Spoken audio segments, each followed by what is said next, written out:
Hey yo, what's good you guys? It's Boomer and Jared watching Polystar. Today, we're getting into why Godzilla Minus One destroys modern Hollywood. You feel me? So this is named a video essay. You feel me? So we're gonna get exclusive details of why Godzilla Minus One obliterated like modern movies made in Hollywood. You feel me?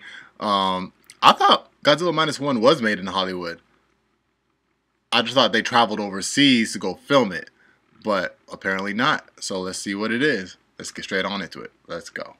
So, this was a bit of a surprise. Now, it's going to come as no mystery to any of you watching this video that Hollywood is in a pretty bad state at the moment. Just the other day, I released a video deep diving into why Hollywood is falling apart, and almost as if it was written in the clouds, a film has come along that has just hammered that point home. I released a video deep diving into why Hollywood is falling apart, and almost as if it was written in the clouds, a film has come along that has just hammered that point home. And that film is Godzilla Minus One.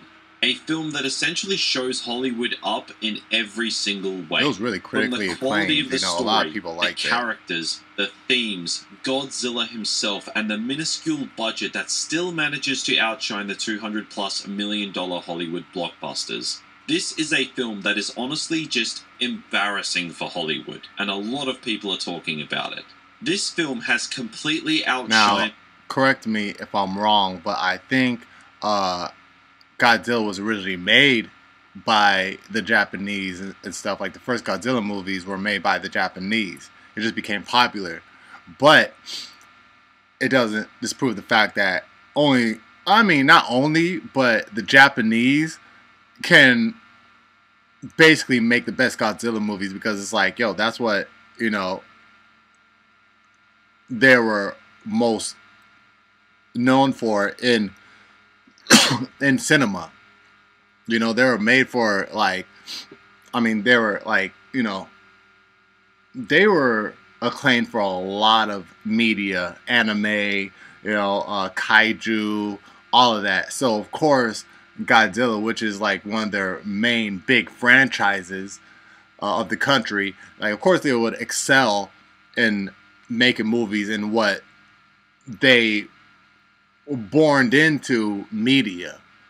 It's just that they didn't do it not as often as America, at least I don't think, because America, most of the I haven't seen most of the movies, but I assume that they were all right to pretty good to really well done. But you know what I'm saying, the Japanese, bro, this is their baby. You know what I'm saying? Like, this is what they born into the media was the whole kaiju thing, starting with Godzilla. So it's not surprising that, like, hey, if anybody knows how to make a Godzilla movie, you already know. And the latest Hollywood blockbusters in terms of sheer quality. And what an unlikely source for it to come from. A foreign Japanese film that's essentially doing exactly what Hollywood is trying to do, but just doing it better at every single turn. And you know what? I think this film could be the wake-up call that Hollywood sorely needs. Because fans and I was really immersed in the movie. Even I was, I felt like I was right there in that meeting room with them, like, yo, like, how y'all gonna take down this monster? Other side of me, I really like Godzilla. I really, really like Godzilla since I was young. So it's like, part of me is like, I don't want you to, to off him and all that. You know what I'm saying? But, I get it. When you're older, you get it. You know what I'm saying? As opposed to like when you're young, because I know my younger self was like, no, don't off Godzilla. But, the adult me is like, yeah, he is destroying communities and cities, and you see how people are living after he destroyed cities. So it's like, yeah, I get it. Have united for once and are hailing this film as one of the best, if not the best, films of the year. Naturally, a lot of people's heads are turning toward Hollywood because of this film. How has Japan managed to make a film this great off a mere budget of $15 million and still maintain the scope an all-factor of a $250 million Hollywood blockbuster. So today we're going to dive deep into Godzilla Minus One and why it absolutely destroys modern Hollywood. Just before we do though, I just want to extend a massive thank you to every single one of you who checked out the new Game Overload channel. It's really exciting that we're expanding and there's plenty more to come, so check it out if you haven't already. If you love video games and you love this channel, you'll love that one. But shameless promo aside, let's talk about Godzilla Minus One. So, Godzilla movies are currently in the spotlight in Western culture. Since 1998 with Roland Emmerich's Godzilla, we've had a variety of Godzilla movies, each varying in quality. The 98 Godzilla was not very good, but Gareth Edwards brought the famous... Hey, that was my favorite Godzilla, alright? I mean, that might have been the first Godzilla. No, I don't think it was the first Godzilla movie I've ever seen. I don't know if I saw Godzilla versus Rodan? That bird kaiju with the metal claws and the laser eyes. I forgot his name. I don't know if I saw that before or after 98 Godzilla. But 98 Godzilla, I think, put me on to Godzilla. Or maybe it was that which I previously named. Because I think I saw before that movie. Either way, I got into Godzilla, and 98 Godzilla was very prominent in my liking of Godzilla because he was the tightest looking Godzilla. You know, slender, you know, looked like a dinosaur, more so, you know what I'm saying? And yeah, it was dope. Kaiju back in 2014 with a variety of Godzilla movies, each varying in quality. The 98 Godzilla was not very good, but Gareth Edwards brought the famous kaiju back in 2014 with Godzilla, essentially kicking off the legendary MonsterVerse, which comprises of the 2014 Godzilla movie, Godzilla King of the Monsters, Kong Skull Island, Godzilla vs. Kong, and next year, Godzilla and Kong, The New Empire. I know, it's a mouthful, there's a lot of them. Now look, these films are the definition of junk food cinema. It tastes good in the moment, but you know it's not good for you. At best, these are big, dumb, increasingly absurd kaiju movies that you forget about as soon as the credits roll. Well, let's just say Godzilla Minus One is basically the complete opposite to that. The legendary Godzilla movies are multiple $100 million junk food. Godzilla Minus One is $15 million cinema. Minus One takes the biggest complaints about legendary Godzilla movies and turns it into its greatest strength, that being the human characters. The human characters in the legendary Godzilla movies, they are trash. Let's just be real, they're trash. They are there to convey the plot to the viewer and nothing more. There is just simply nothing interesting going on with them. Having said that, I will defend 2014's Godzilla a little bit here, as that's really the only one that tried to flesh out the human characters in any way. But the rest, the humans, are terrible. And frustratingly, you spend a lot of time with them, making many of these films drag. Godzilla Minus One forces you to spend even more time with the human characters than any Godzilla film I have ever seen. I guess this is where me and him differ, is I don't really care to see more of the human characters, and so this, like, that's why I liked. I mean, I ain't gonna lie, bro. It's like Minus One is good to me. It's just like I felt like we spent too much time with the human characters. It's almost like that Paramount show Knuckles. We watched that show to see Knuckles. You know what I'm saying? You know, of Sonic the Hedgehog, Knuckles, the echidna. I watched that show to see Knuckles. The fact that we spent more time with the human characters, and there were even some episodes where there was no Knuckles in it. I mean, that episode still surprisingly turned out good. Like one episode where there was no Knuckles in it, but it's still like the bottom line at the bottom of my heart.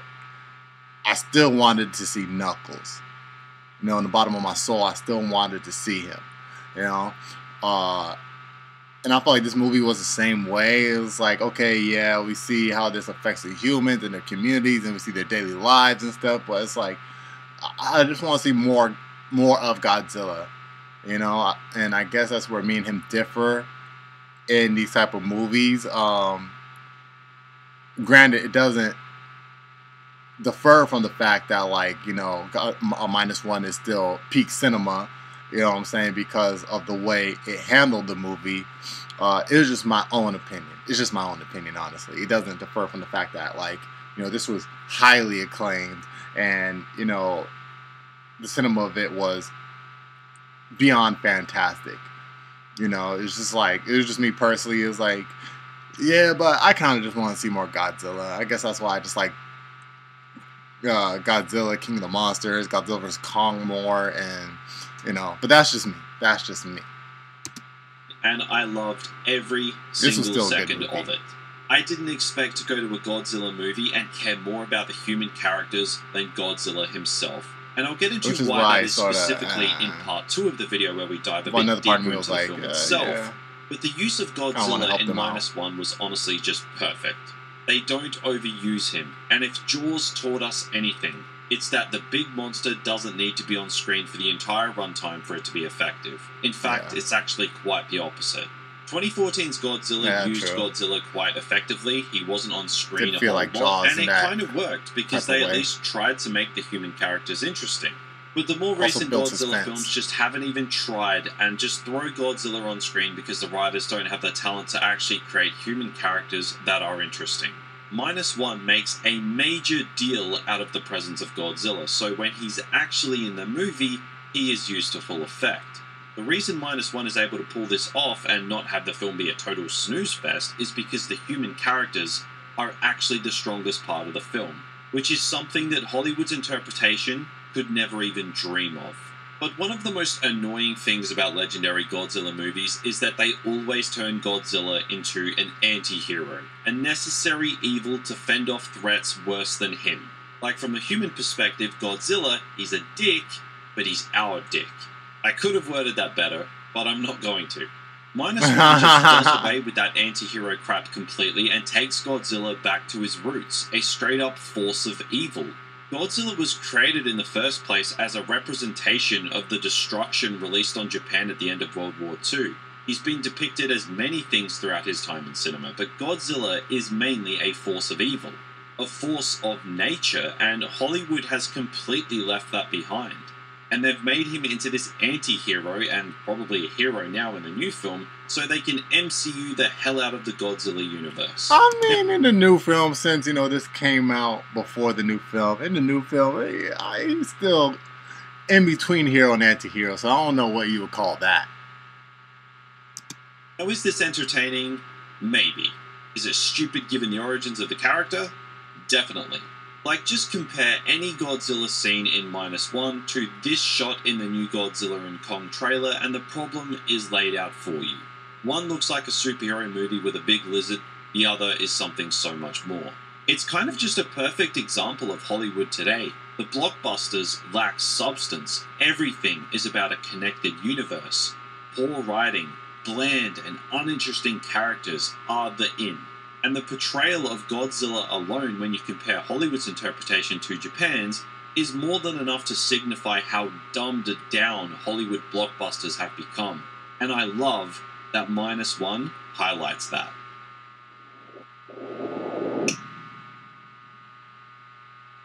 But let's dive into the details of -1 and why it is perhaps the best film of the year. Yeah, I know that's a big claim, but this film is genuinely that good. And let's also just get into why it completely destroys Hollywood blockbusters. The thing is, this film delivers on what you want from a Godzilla film. A big-ass kaiju laying waste to cities, atomic breath, a good score, but it weaves intricate themes throughout the story whilst giving you what you're there for. It's not just a great Godzilla film, it's a great film, period. -1 isn't even necessarily a Godzilla film, first and foremost. Even I'd actually argue that it's not. It's a film about guilt. It's about PTSD and the horrors of war. It just so happens to have Godzilla there as well. Now, this film takes place at the tail end and in the few years following World War II. We get an interesting look at post-war Japan. We see a broken country with no faith left in its government. It offers a very interesting lens into the lives of the people of Japan after the biggest tragedy you could imagine. And we see it through the eyes of Shikishima. I have butchered that pronunciation. I know, I'm not Japanese, don't judge me. But he is our lead character. He is a kamikaze pilot who has returned home from the war. Now, he's obviously a kamikaze pilot who is still alive, so, that means he hasn't really done his duty. Meaning he lives with extreme guilt and shame. And Godzilla actually acts as an allegory of sorts for his guilt. Even though the war has ended, his war hasn't ended. Not until Godzilla is defeated. It was actually a really smart way of getting the lead character and Godzilla into some form of rivalry, because how can you set up beef between a big lizard monster and a human? Like, it's pretty hard to. But the way they did it here sums up why this movie is just so damn good. Using Godzilla as an allegory for our protagonist's post-war trauma worked very well in helping to get the audience on the side of what is a cowardly and broken man. Godzilla being used as an allegory isn't exactly new. He's been an allegory for post-war atomic fear for 70 years.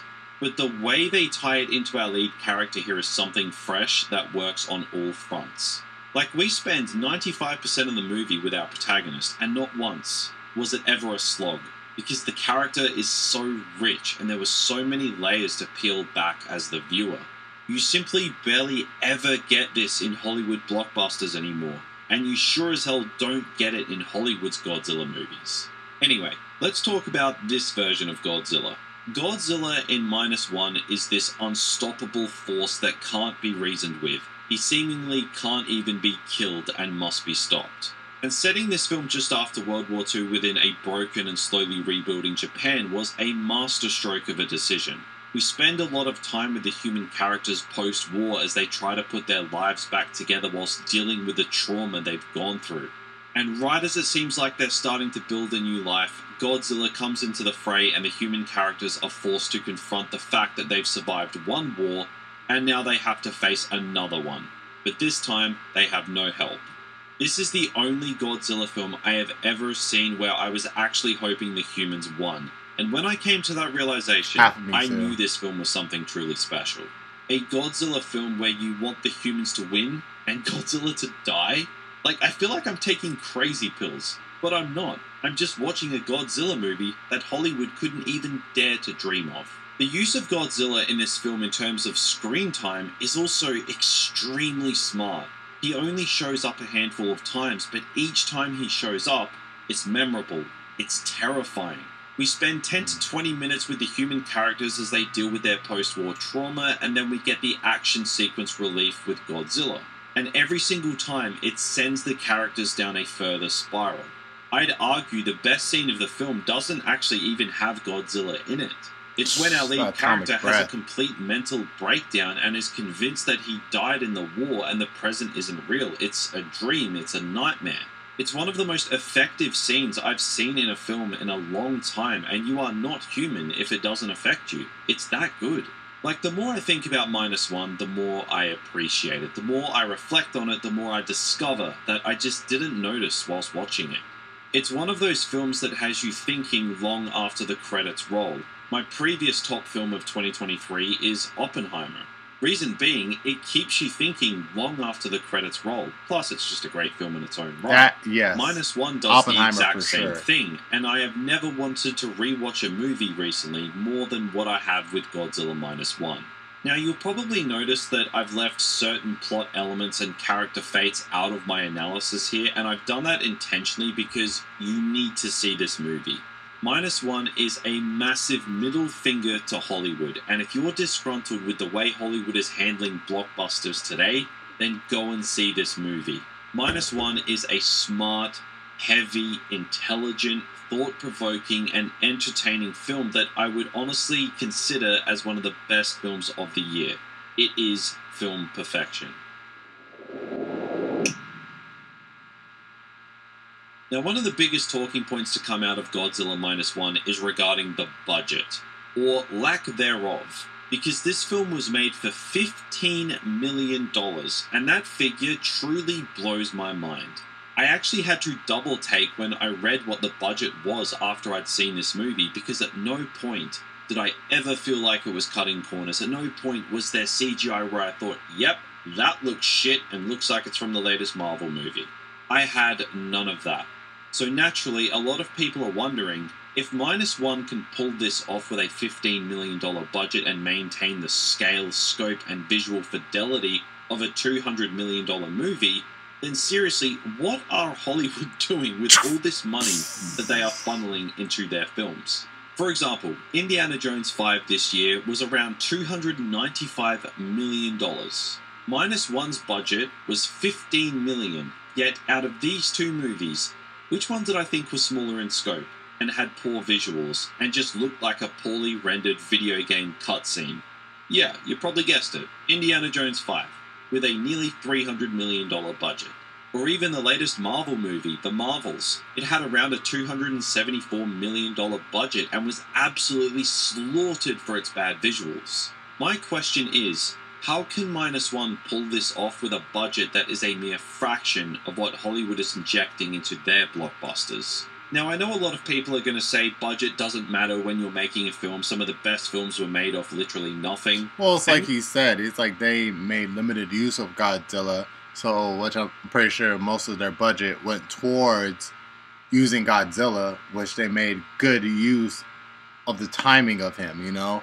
So they made good use of their money in the timing of using Godzilla, putting most of the money into that. And, you know, just given the rest of the movie, you know, just character plot and development and such, which didn't really take that much of the budget. So they used their budget wisely. Yeah, you're right, but we're not talking about shoestring budget horror movies here. At the level of scale and scope that Minus One provides, it's more than on the level of the big Hollywood blockbusters with these enormous budgets.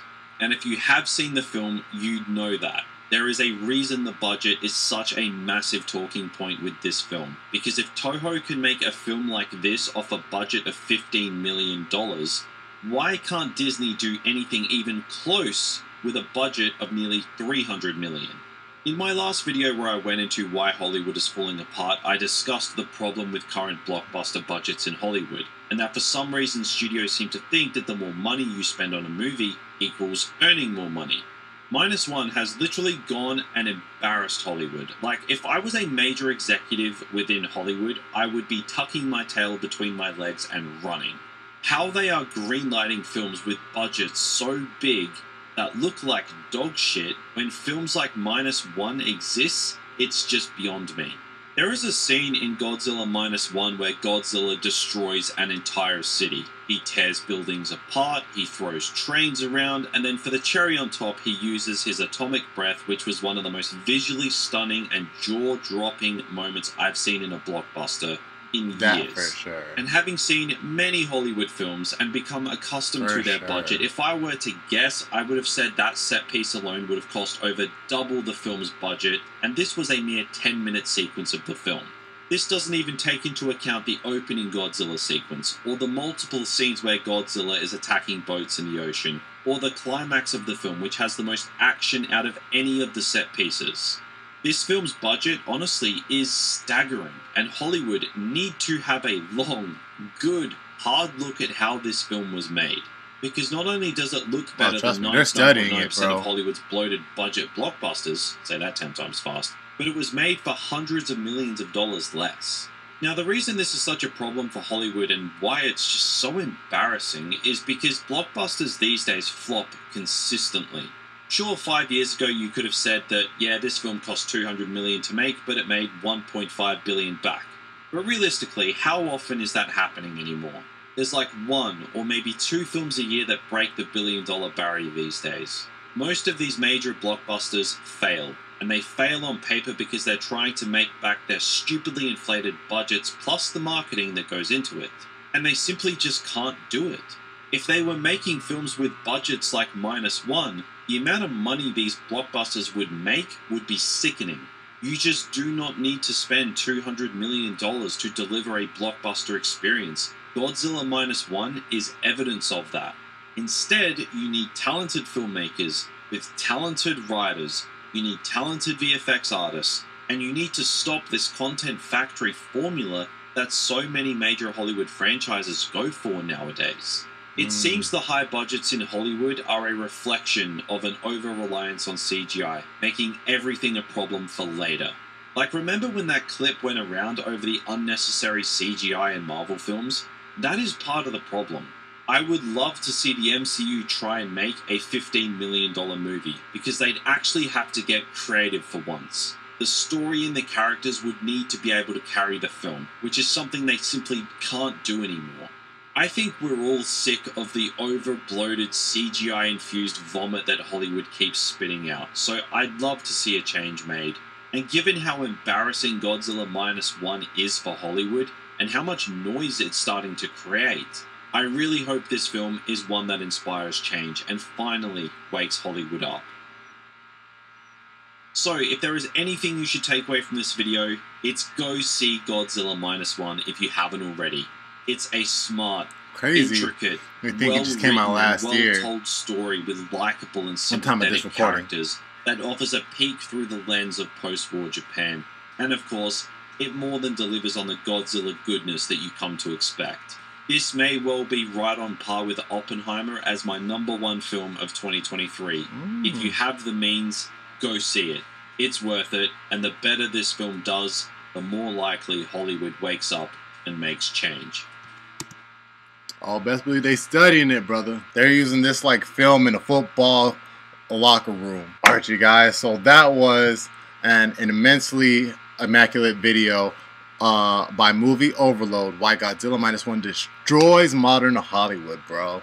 Again, it was a really, really good movie, you know what I'm saying? And maybe in time, my own personal opinion might change of it, you know, because I guess I just want to see more Godzilla. I don't know, I like Godzilla being the hero, anti-hero and stuff, you know what I'm saying? When he's made out to be the bad guy, and I think the first Godzilla movie ever did this, you know what I'm saying? Like introducing him as, you know, a kaiju that just tore down buildings, so you know, he was the main bad guy. And this film just went back to its original roots of that, of like, hey, this is how Godzilla originally started, you know what I'm saying? It's just that, like, me, like, I just personally like Godzilla being the hero, anti-hero, you feel me? So that's just my personal opinion, but it did take away from the fact that the film was, like, yeah, it was a cinematic masterpiece, a magnum opus. You know, I sided with the humans. I want to take down Godzilla. You know what I'm saying? Like, yeah, it hurt, but you know, it's like gotta do what had to be done for real, for real. You know what I'm saying? And yeah, like it did make me think. Not as much as Oppenheimer after the credits had been rolling.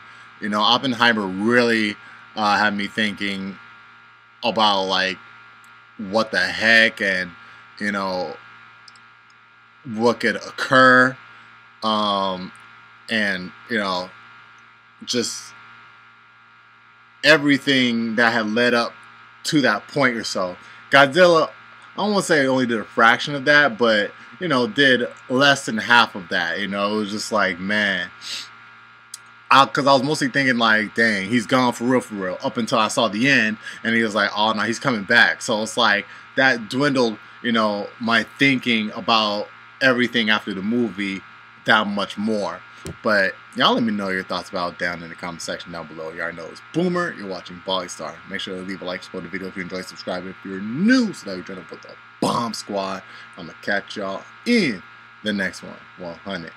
Boom. Yeah.